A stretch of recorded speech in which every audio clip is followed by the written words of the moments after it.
Hey church, welcome and thank you for worshiping with us. Wherever you're worshiping, in your home or on your TV, laptop or phone, you are a part of this family. And you could watch or listen to past messages by heading to mycornerstone.family. On our sermons page, you can view playlists, search for past messages, and more. You can even listen to our content by subscribing to the Cornerstone America's podcast, which can be found on Spotify, Apple Podcasts, and Google Podcasts. I hope you enjoy the message and thank you for being a part of the Cornerstone family. We're going to continue in our series today, Get in Shape, and I've invited Chris and Susan to join us today and talk to us about getting in shape financially. Now, a lot of you guys probably have not seen them here before. They spend most of their time, really all their time, up in Marion at our Marion County campus, and they've been with us since we put the core group together to launch that campus and have just been a huge part of our Marion County campus. Chris is also an elder, and I tell you what, I've got to know this couple over probably about the last 10 plus years that you guys have been with us, and just seen them walk with character, with integrity, and with faith. I've seen them walk through difficult, challenging circumstances and just continue to trust God all the way through it. I've got a huge amount of respect for both Chris and Susan and value their friendship, and I just wanted to get them over here today and to share with us during this message. So will you guys welcome them this morning?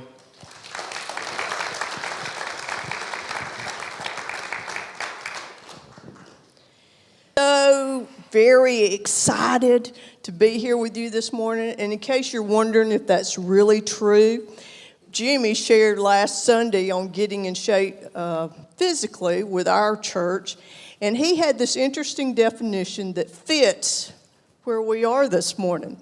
He said that our brains produce the same kind of chemical reactions when we are fearful or when we are excited.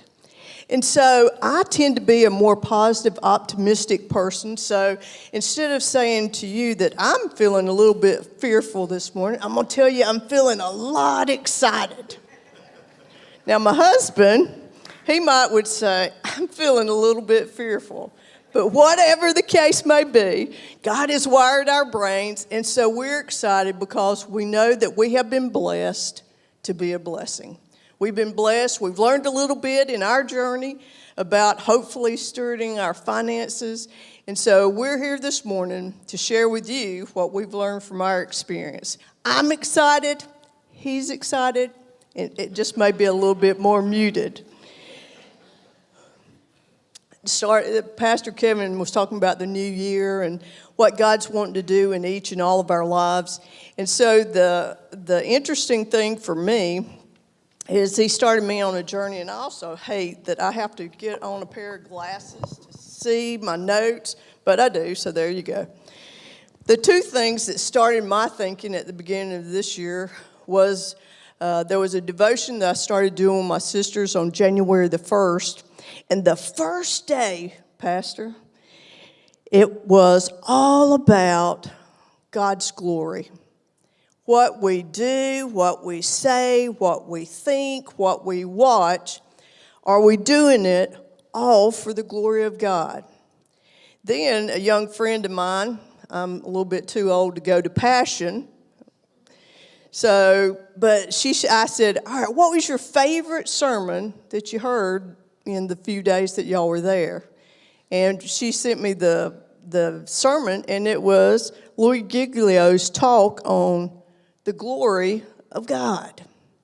So I want you to know we're going to say a lot today, but ultimately for each one of us, if we are living, breathing, seeing, doing, if we're doing everything that we do for the glory of God, guess what?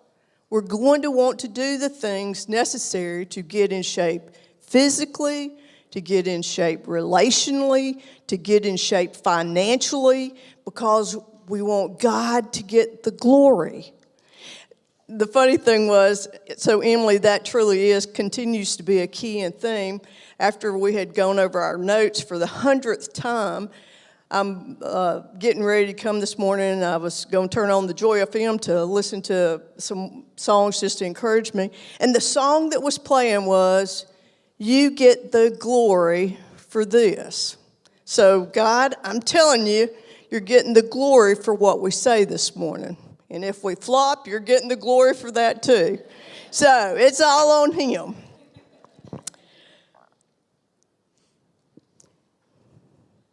Psalm 115:1, this was the key verse in the devotion of January the 1st, and I hope it's going to be the key verse for me this year, says, "Not to us, O Lord, not to us, but to your name goes all the glory for your unfailing love and faithfulness." The Passion Translation says, "God, glorify your name. Yes, your name alone be glorified, not ours. For you are the one who loves us passionately, and you are faithful and true." I love that. Susan's translation. Now, this will be a little bit easier for you to remember. Susan's translation says, "It is not about me." Now, y'all get to say that with me because I want y'all to hear yourselves say it. I'm going to say it and then you repeat after me. It is not about me. It is all about God. Honestly, if we live that message in the core of our being, whether we're an infant that is going to cry all the time because that's the only way they know to express themselves when they're hungry, they're not thinking, "Is my mama sleepy or tired?" They're thinking, "I'm hungry, feed me." Well, you know what? As we grow up, our needs become a little bit different, but we still have the same needs and desires. And we can very easily be all about me instead of about God and His plan, His kingdom, and His glory. In the devotional, Paul Tripp summed it up with these words: "This is really the struggle of all struggles. It is the battle one never escapes from the time we breathe our first breath until we take our last breath. It is the fight that God wages on our behalf to help us remember that life is simply not about us. It is not about me. We were created for Him and to live for Him. It is all about God, His plan, His kingdom, and His glory." Genesis 1:1 says, "In the beginning, God." It didn't say, "In the beginning, Susan." It didn't say, "In the beginning, Chris." It said, "In the beginning, God." So what does that tell us to start with? It's all about Him. Then if you read through your Bible, you're going to see in the middle, God. It's all about God. You get to Revelations, in the end, what do you find out? It's all about God, His glory, His plans, His kingdom. Here we are. We're right smack in the we're coming after the Bible days, but Jesus hasn't returned yet, so we're not seeing the fulfillment of Revelation, but we are supposed to be about Him. We are gifted with the ability to earn the finances needed to live the life He created us to live. This is how we enjoy our best life, living for the glory of God and not me. So, why do we need to get in shape financially? Why did the pastor think this would be a good topic to discuss? I don't know about y'all, but when I was growing up, not too many pastors were just jumping to talk about tithing or about your finances because everybody can get a little bit nervous when you start talking about people's checkbook or how they spend their money or what they do with their money. So why do we need to talk about getting in shape financially? First of all, and I'm going to come back to it, and I'll probably end with it, it's for the glory of God. Whatever God has given us, whatever He has entrusted to us, is for His glory, and then for our good. Whether we have little or much, we are given what we need to survive and thrive in this life. Getting in shape financially frees us to live the lives God intended us to live, all for His praise and His glory. My mind tends to work like some pastors that I used to listen to a lot, that I have to have little bullet points. And so I've got 4 areas that I believe that when we get in shape financially, God will free us in these areas. The first one is I believe He will free us to live a comparison-free life. Who do I look at and think, man, if only I looked like them, sounded like them, sang like them, if I had their finances, if I had their car, if only I had their money. And do you know it doesn't matter if you're 8 or 12 or 40 or 60 or 80, we can all find ourselves comparing our lives with somebody else. And that's not how God created us. He may not have created us to be about us. He didn't create me to be about me. But what He did do was create me to be me. He didn't create me to be somebody else. And so the sooner we can learn that whatever God's entrusted us to is enough to live the life He's called us to live, and that we're not living somebody else's life, we can stop falling in that comparison trap. He don't want us living our lives to look like somebody else. He wants us, we are created in His image, but we're not all created the same. In the room today, we are represented by all different career paths that come with all different income levels. Some people paid their dues with obtaining a higher education. Some people, through the sweat of perseverance and a strong work ethic, have been able to obtain some level of financial security. We may be tempted to look at people based on careers or income levels. But that's not who we're supposed to be looking at. We're supposed to be looking at Jesus. He entered this world in the most humble setting. He never did seek to build a financial empire on this earth. He did model for us how to live the most successful life. He was simply all about glorifying His Father. He frees us from living a life of comparison. Instead, He wants us to live to glorify God. Matthew 6, I swear, I think my husband jumped and threw me off there.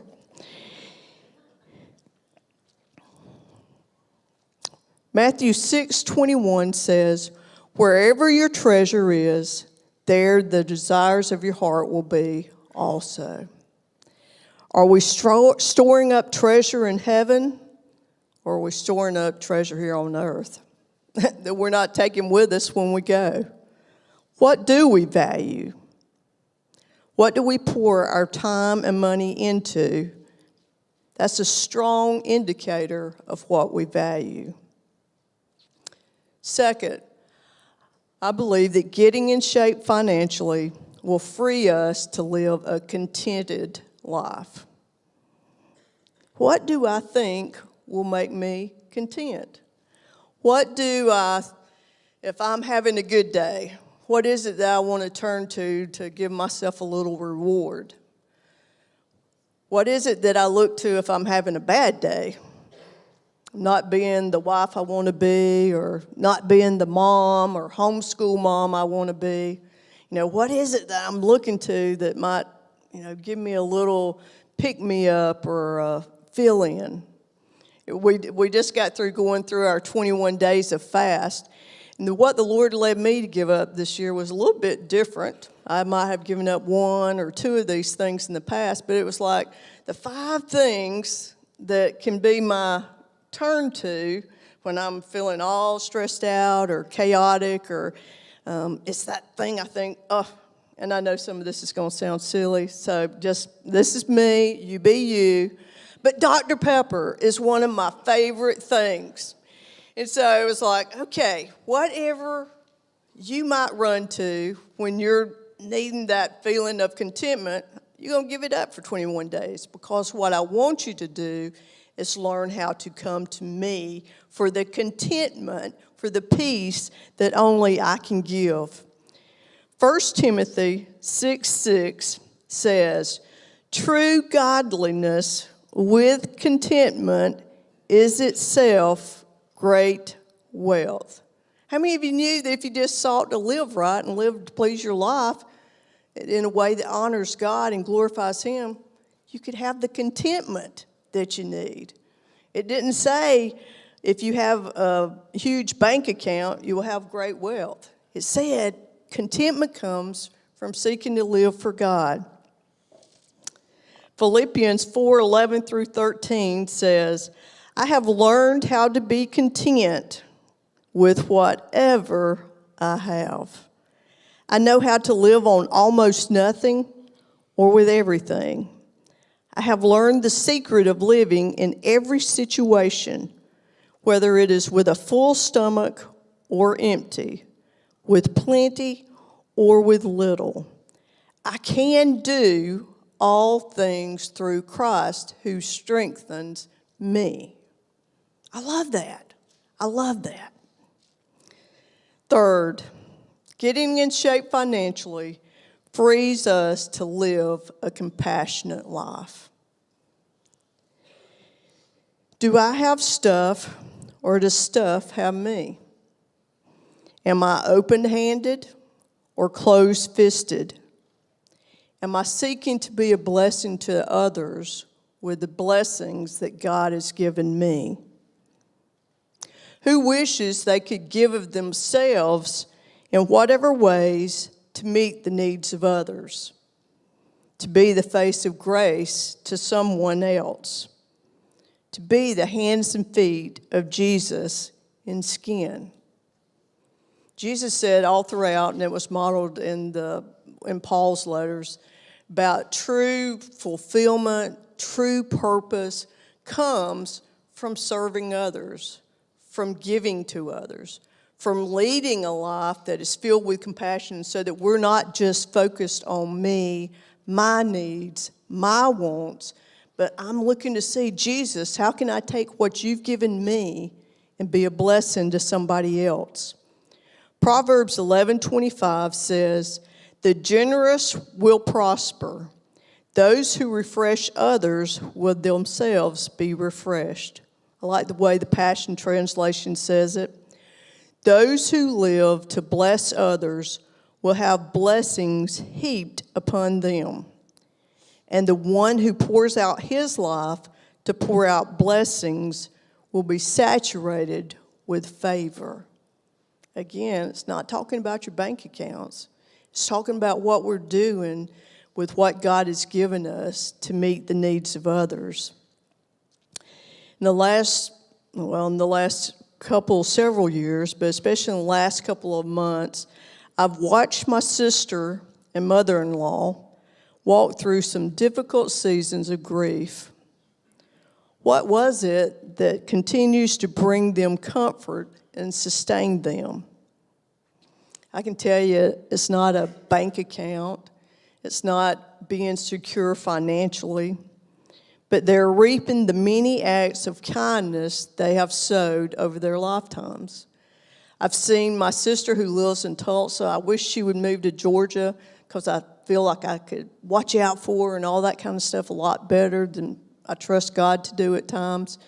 But because of her kindness over the years of building strong relationships with neighbors and friends, she's had a host of people come back around her and sow into her life.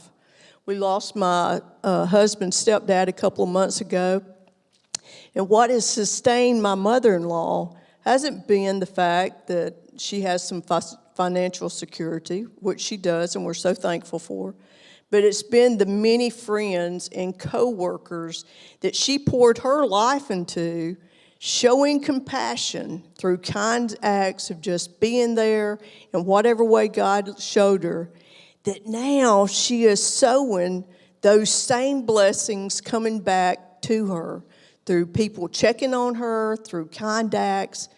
So I'm telling you, the blessed life comes from living a life that is pouring into others, because when it comes your turn to walk through the hard times, God's going to make sure there are those people that come back into your life to pour what you need at that time. Last, I believe getting in shape financially, and most importantly, frees us to live a Christ-centered life. Philippians 1:21 says, "For to me, living means living for Christ." Galatians 2:20, Paul says, "It is no longer I who live, but Christ lives in me." Notice how Jesus started and ended the model prayer, the Lord's Prayer we call it. "Our Father who art in heaven, hallowed be thy name. Thy kingdom come, thy will be done, on earth as it is in heaven." In my finances, in my relationships, your will be done. And then he closes, he goes back and reiterates, "For thine, Heavenly Father, is the kingdom, the glory, and the honor." It really comes back to, am I glorifying God with the life he has given me, with the finances that he has given me? So that's the why. That's the why you want to get a shape financially.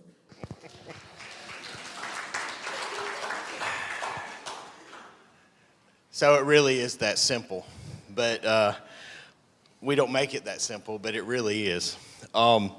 We have to make a plan and stick to it, and that is how we can become financially fit.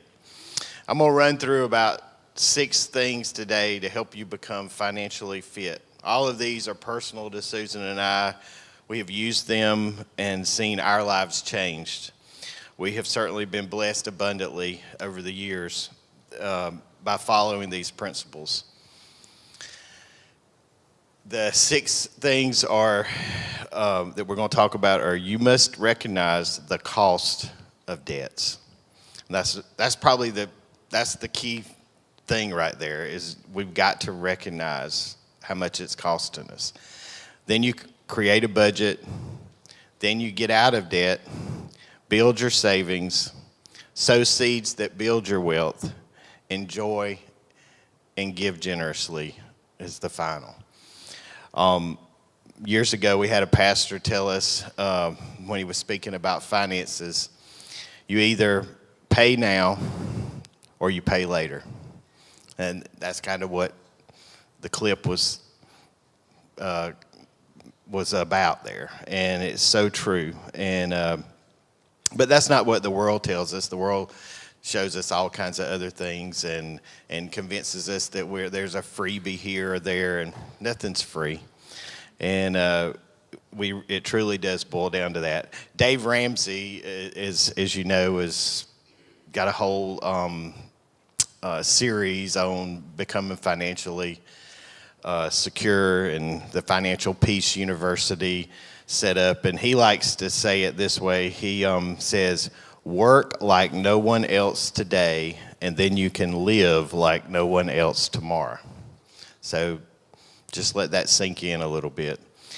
The foundation of this principle of working early and working today was instilled in me early on when I was 8 years old.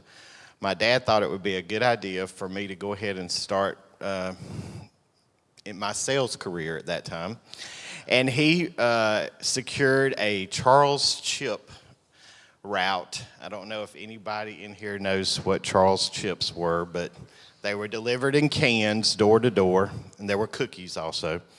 And so he secured that route, but it was not for him. It was for me to do the work. And he would drive me around in our Toyota station wagon. And I would go door to door, introducing myself all over Marion County and selling Charles chips, and then go back 2 weeks later, pick their cans up, and give them their new product. And so that's now been almost a half a century I've been in sales, because I'll soon be 58. And so anyway, who would have known? But he instilled that worth ethic in me early on, and I'm very thankful that he did that, because it certainly allowed me to recognize the value of what a dollar was that early. So as I would continue to work through middle and high school, I didn't continue to do the door-to-door, but I was working multiple jobs at different times, and in high school, I had the goal that I would go off to college and enjoy the college life. Well, so I went off to college for 1 year. 6 months into that, I realized this student loan thing, this is not good. Just 1 year was bad enough to look at. To think that I would have 4 years that I would have to pay back, I decided real quick that pay now thing was the way I wanted to go. So I came home after the first year, and I went to work full-time and went to college full-time. And my full-time job was I was a drug runner. And I know that Pastor Kevin probably didn't know that he had a drug runner up here as an elder, too. But anyway, I was a legal drug runner. I delivered prescription drugs all over Georgia at nighttime. I would leave Buena Vista around 5 o'clock and get home around 3 o'clock in the morning. And then I could that allowed me to make good money. And we had nursing home accounts. My boss had nursing home accounts, so I delivered prescription drugs to nursing homes all night, and then we'd go to school during the day. Now, obviously, I can't imagine how that even happened at our age now, but, when you're young, Emily and AJ, you have tons of energy, so you can do those kind of things. So, anyway, that definitely, I recognized the cost early, and part of that was because I had been taught that strong work ethic, and I also knew the value of a dollar. I recognized what it was going to cost me, and I wanted to pay now. So I did not want to end up paying 2 and 3 times for my education by borrowing it and being a slave to the bank. So I believe that recognition of cost is the hardest thing for so many of us to realize. It goes against everything we see in our world. We want to compare ourselves to our neighbors or our family members. They have a new car in the driveway, a new house, or they have all kinds of toys. And and of course, we have all kinds of marketing being thrown at us. And we covet those things, and those items likely belong to the bank. They don't belong to our neighbor or our family member, but yet we get all caught up in that and want to compare ourselves, like Susan talked about earlier. And so we have no idea what financial stresses those particular things are putting on that family, our neighbor, or our friend, or whatever. And so we've got to recognize the cost if we're going to really do something about it. And one quick thing to really help you recognize the cost is just look at your credit card statement. Look at that one month, what the cost of that balance for you to borrow that. And then multiply that out times 12 months, and that's just that one number for 1 year. But even a better recognition is to take your mortgage payments and multiply them out for the 20 or 30 years that you've signed up for, and see that you're paying for that house 2 and 3 times over. You've got to recognize the cost in order to make a plan of action. And that action will start with making a budget so you know where your money is going. Be intentional with a plan to become financially fit. Make a budget, stick to it, and don't allow those worldly things to start getting back in to that budget.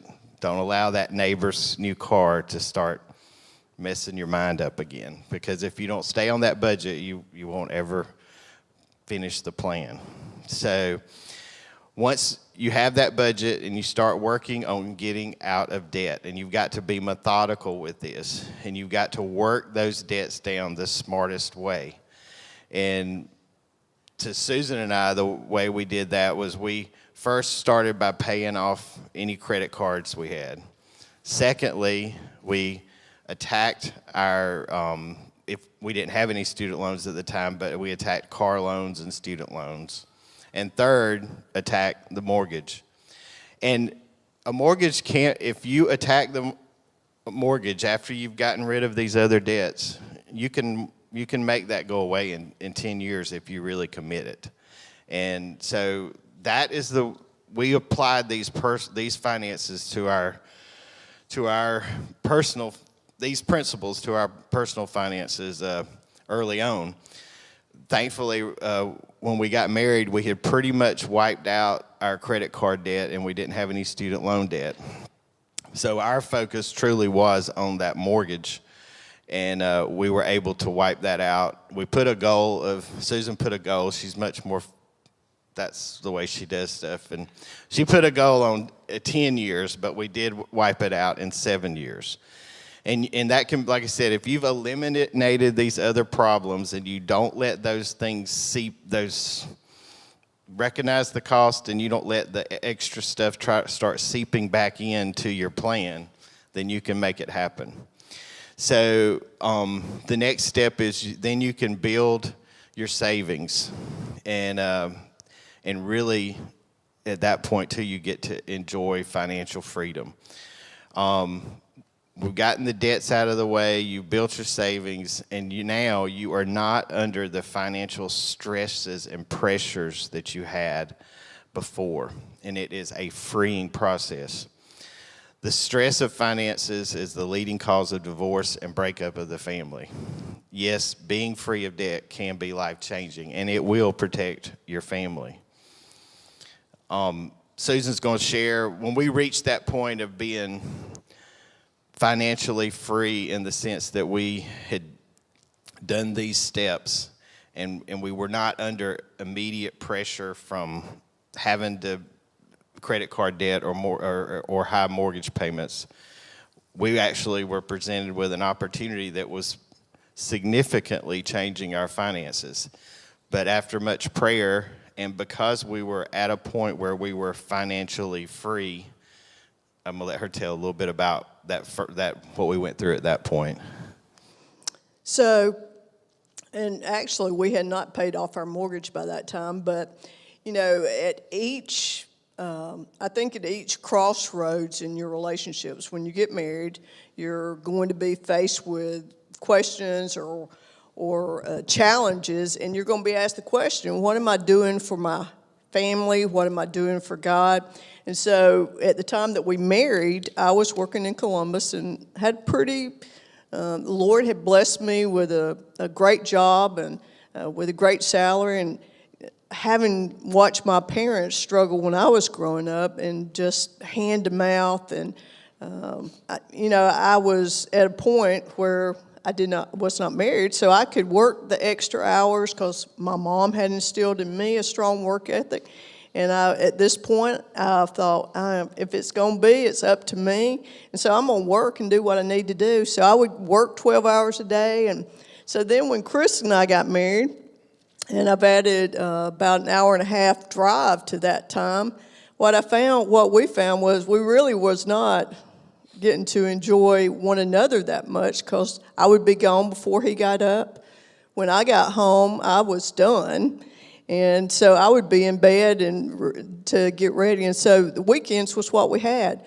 So as we started, his secretary then had determined that she was ready to retire, ready to move on. And so we started praying about, was that the time for me to stop my job and come to work for him and be supportive of the business? And after much prayer and just asking God to please help us make the right decision that would be best for us relationally, God did lead me to step away from the job at Total System. And the funny thing when we look at our finances is, and this just goes to show, when you seek to honor the Lord with your decision making, He's going to bless that.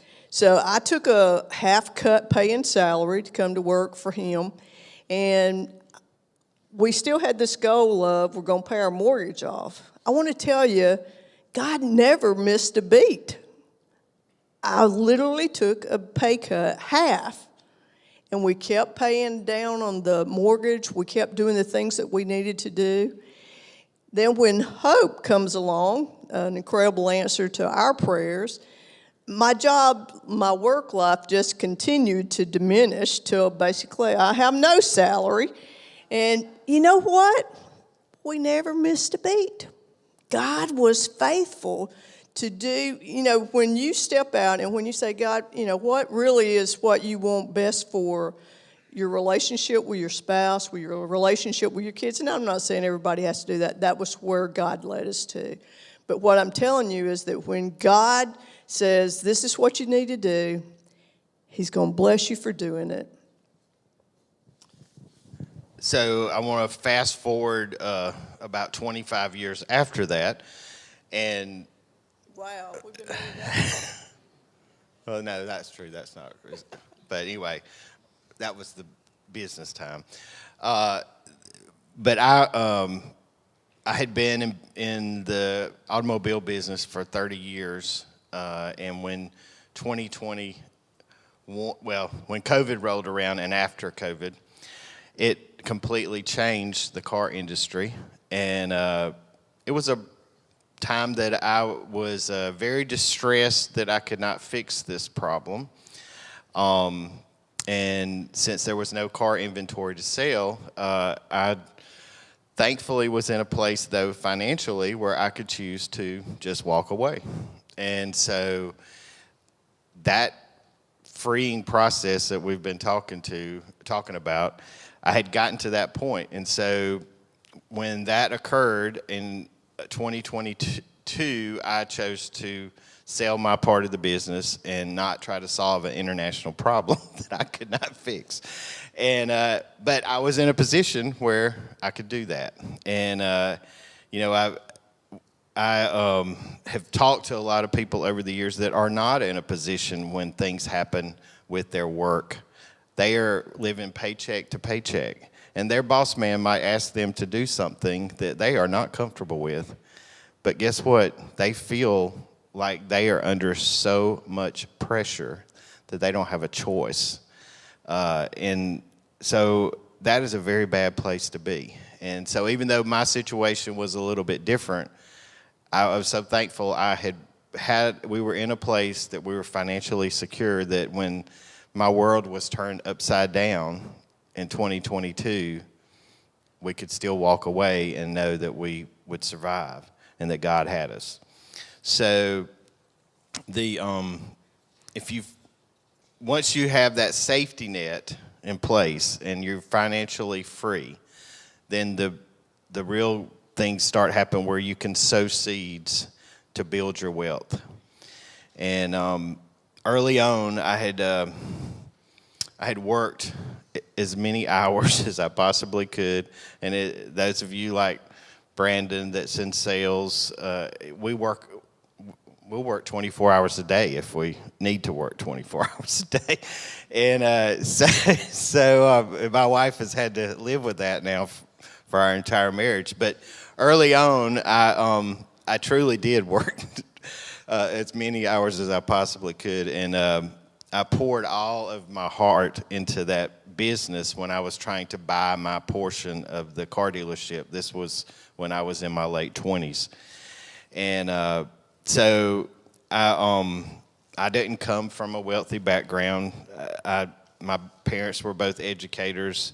I wasn't given any property or cars, or college obviously was not given to me, and that's true for Susan as well. But God had given me the knowledge early on and placed people in my life that were financially fit and actively using biblical principles related to their money.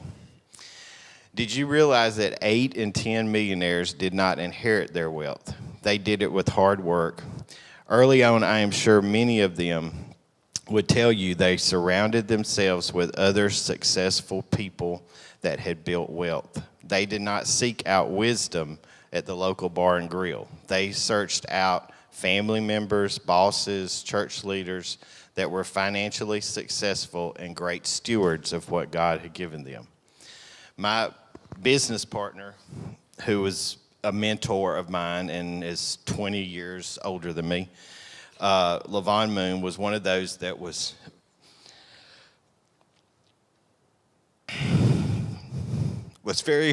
he came from very humble beginnings. And he provided me with examples and gave me sound advice early on that thankfully taught me so much about taking risk, working hard, and not being a slave to the bank. And like I said, that goes back to that recognition early on of what that really looks like. And we operated a debt-free business, which was a rarity in our industry. It allowed us financial freedom in that we could thrive during the difficult times when other people were struggling or even closing. And we were able to operate at lower costs because we were not slaves to the bank, and we also allowed us to be much more competitive. And thankfully, surrounding myself with financially successful people like Lyndon Levon and many others in my Buena Vista community certainly was impactful on my journey to being financially fit. Who knows if I would have recognized those costs of debt or the rewards of being able to sow seeds and grow our wealth without that my family foundation that they had provided me and instilled in me the strong work ethic, or the other people that would come into my life as I got older and started working in the business. If you want to be financially fit, don't hang out with people that are always on the edge of financial crisis. Surround yourself with those people that have worked hard and have made sound financial decisions. Lastly, we want to give generously. When you're financially fit, it allows you to be incredible givers. I have heard many people in general conversation over the years where they're talking to me about their making a car purchase or now making a house purchase. They talk about, well, I'll always owe on my house, so I'll have a deduction on my income taxes. Susan and I haven't had a mortgage interest deduction in probably 15 years. However, we've had tax deductions in the form of generous giving, and that is way more valuable than a deduction for mortgage interest. And the giving generously has definitely been the icing on the cake in the last several years. And she wants to, then you should enjoy. That's the last part. Give generously and enjoy. And she has quite an opinion on that part. So. And he's actually going to let me share that. When we were talking about that coming over even, he was like, don't throw me under the bus. And so I have been pretty faithful to not do that. Pastor Kevin knows of one area where I could throw him under the bus, but I'm not. But in this particular area, I don't want you to, we recognize that every person in here is at a different point in your life. We've got teenagers that are just starting out. We've got young married couples that are just beginning their journey. We got people that are parenting, and there's all kinds of costs that come with kids. Do you realize that? Lots. skincare products out the gazoo because of our modern world advertising. I did not know. But saying all of that to say this, when we're not living our lives comparing ourselves to somebody else, that we're looking to God for what He's wanting us to do with our lives, for the finances that He's blessing us with, we don't have to live above our means. We don't have to live. Sometimes I give my husband, okay, so here's where I'm throwing him under the bus. And Lauren, I don't know if Brandon works 24/7. Truly, God did provide for us when COVID shut down our part of the car business, because as you know from selling Charles Chips, that my husband has always been a salesperson at heart, and he loved real estate, and so that has been a somewhat natural fit. You notice I'm saying that very hesitantly, because the part that my husband still needs to work on is we don't have to work 24/7. If we do, we're never going to enjoy what we have.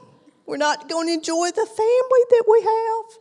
So there is a point of you need to enjoy what God's given you. You need to find the contentment that comes from the simple things. We just, along the time that He changed business, we had made the decision we were ready to simplify our lives. We didn't want as much land. We didn't want as big a house as what we had, because we knew that we were not going to have more children. One was enough for us. So we thought, okay, let's simplify life. And so we did. We moved out to a place that we call Green Pastures. Yes, it is from Psalm 23. And I tell you, it's just home for me. But my husband has got to find time to enjoy the home that God has blessed us with. So we truly do recognize, and so don't look at us and say, the Rogers family's got it all figured out. We don't. We don't.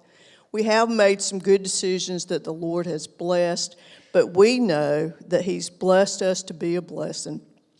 And even though we really did not want to come say yes to coming here this morning, we knew that God had blessed us. And when God blesses you in an area, you need to be faithful to share it with others. So to the best of our ability, that's what we've sought to do this morning. And ultimately, what we do believe is that when we get in shape financially with our finances, that God's going to get the glory for it. And so what we want for each one of you is not, my child has Tesla dreams. I know that y'all know what a Tesla is. And what is the newest one? The Cybertruck. Oh, so we moved from Tesla dreams to the Cybertruck. That is probably somebody, I don't know if you have one. To me, that's the ugliest thing crawling around on the street today. But my child can be guilty of a Bubba work effort. So young people, if you're going to have a Tesla dream. Well, you need to explain what Bubba is. I'm fixing to. And this is for adults too. We can have Tesla dreams, or I don't have a Tesla dream, but whatever we can have. My child, though, she is funny. She has this, what's the thing again? It's so ugly, I don't even want to remember the name of it, the Cybertruck. But she has a Bubba work effort. We have a 2003 yard truck that has no paint left on it. The air conditioner does not work. It's a Bubba. And we love Bubba. But we're not fixing to come to church this morning in Bubba, because Bubba may not get us here. So the thing that I do want to leave you with, if we're going to have big dreams, and I do believe God has big dreams for each one of us, we've got to do our part. We've got to do our part. We've got to work hard. We've got to save. We've got to be willing to give generously.